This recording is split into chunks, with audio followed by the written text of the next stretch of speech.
I love plants. I think anyone who knows me knows I love plants. Often they're really underappreciated, both in what they do for us and how important they are, but also how endangered they are. And so a big part of my research and even my teaching focuses on trying to open people's eyes to how important plants are.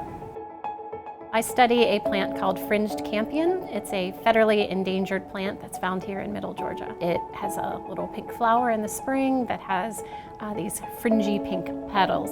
Being a federally endangered plant means that it is in imminent danger of becoming extinct. 40% of plants worldwide are in the same condition and in threat of being endangered. So when you think about it in that wider context, it isn't just one plant. It's basically part of a group of plants, and they're really giving us an indication of how endangered this biodiversity is. These plants are found on steep ravines in hardwood forests that typically are near streams. And so a lot of my research has to do with finding out more information about it, why their numbers are declining, what we can do to try to increase their numbers. It's under threat for a lot of the reasons plants are under threat, from habitat destruction, but also invasive species play a role. There's about 40 populations total. Most of those are in Middle Georgia, and there's a couple at the Florida-Georgia border, and that's it for the entire world.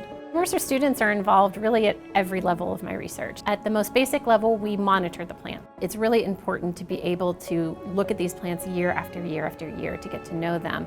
We're able to propagate this plant from cuttings. We grow those in the greenhouse. Some of those are kept at the greenhouse in what are called safeguarding populations. And the idea here is to keep those plants off-site so that if something happened to their wild population, that we would be able to bring those plants back.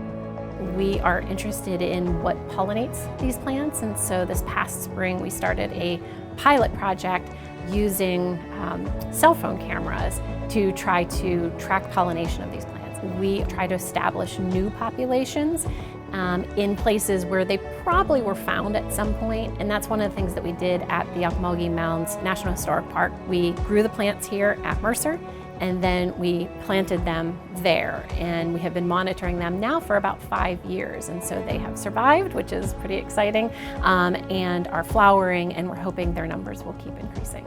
So many of the populations are on private property.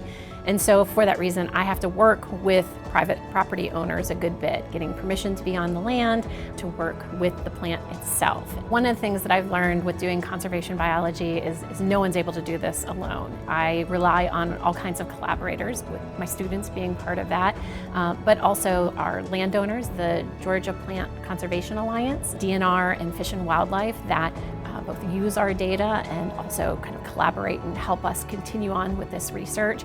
And so it has allowed my students to really get out in the community, see that this is something that's happening right here in Macon. You don't have to go to the Amazon rainforest. We're proud of all kinds of things that come from Georgia, like our music and our food. And this is something that's really unique to Georgia and is not going to be found anywhere else. And I think it'd be really sad to lose that.